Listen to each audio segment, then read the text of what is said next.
Assalamualaikum warahmatullahi wabarakatuh. Alhamdulillahirabbil alamin. Allahumma salli wa sallim ala sayyidina Muhammad wa ala alihi wa sahbihi ajma'in. Amma ba'. Hadirin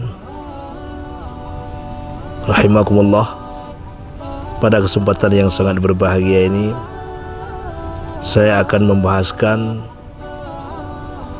yaitu nasihat yang saya kutip dari kitab Nasaihul Ibad.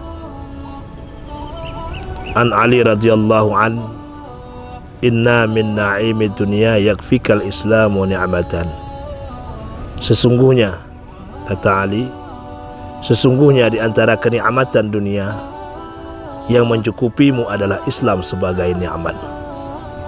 Yang maksudnya adalah nikmat yang paling besar yang diberikan oleh Allah kepada seorang hamba itu adalah mereka Allah keluarkan dirinya dari tiada kepada ada. Allah keluarkan dirinya dari kegelapan kekufuran menuju cahaya keislaman. Maka itu adalah nikmat yang paling besar yang diberikan oleh Allah Subhanahu wa taala.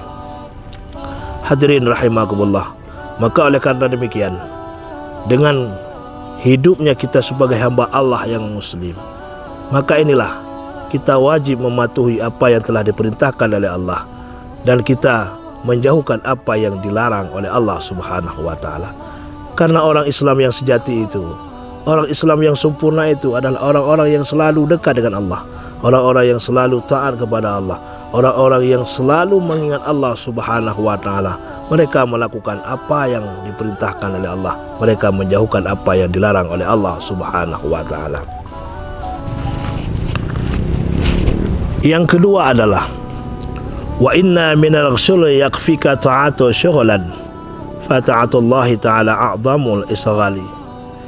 Kata Ali, yang kedua adalah sesungguhnya di antara kesibukan yang cukup bagimu adalah taat sebagai kesibukan. Karena taat kepada Allah Subhanahu wa taala itu adalah kesibukan yang paling agung, yang paling besar, yang paling berharga di hadapan Allah Subhanahu wa taala. Maka kita selaku hamba Allah yang diberikan kekuatan, kesehatan oleh Allah, sibukkan dirimu dengan berzikir kepada Allah, sibukkan dirimu dengan mendekatkan diri kepada Allah Subhanahu wa taala.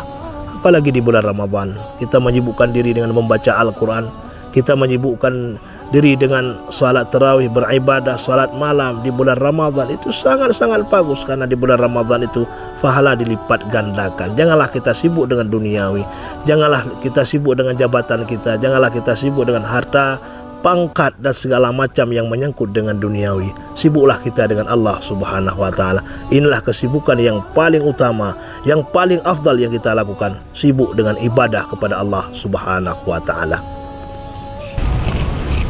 Yang ketiga adalah kata Ali radhiyallahu an, wa innal minal ibarati yakfikal mautu ibaratan.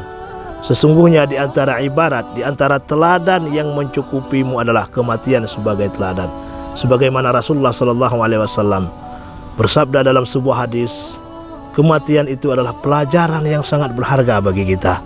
Dengan inilah, karena sesungguhnya kematian itu adalah nasihat yang paling besar bagi manusia, maka carilah kematian dengan dalam keadaan husnul khatimah.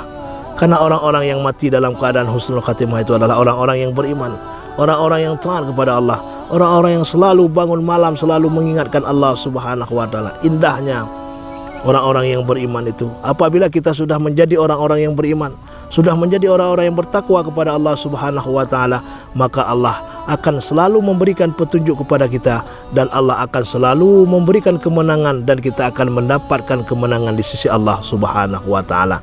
Kemenangan yang kita dapat yang paling kita butuhkan adalah kemenangan dikala kembali kita kepada Allah dalam keadaan husnul khatimah, kemenangan dikala kita masuk ke dalam alam barzah pertanyaan malaikat ditanyakan kepada kita, kita sudah bisa menjawabnya. Kemenangan yang terakhir yang diberikan oleh Allah kepada kita itu adalah kemenangan Allah mengatakan, ya ayatuhan nafsul mutmainnah irji'i ila rabbiki radiyatan maradiyah fadkhuli fi ibadi wadkhuli jannati. Allah mengakui kita sebagai hambanya dan Allah mempersilahkan kita orang-orang yang beriman yang taat kepada Allah masuk ke dalam syurga Allah Subhanahu wa taala. Demikianlah yang saya sampaikan, mudah-mudahan menjadi manfaat bagi kita semua. Indahnya bulan suci Ramadan pada tahun ini, marilah kita selalu menguatkan diri beribadah kepada Allah Subhanahu wa taala. Mudah-mudahan di Ramadan ini kita mencapai gelar ketakwaan kita kepada Allah Subhanahu wa taala. Amin ya rabbal alamin. Assalamualaikum warahmatullahi wabarakatuh.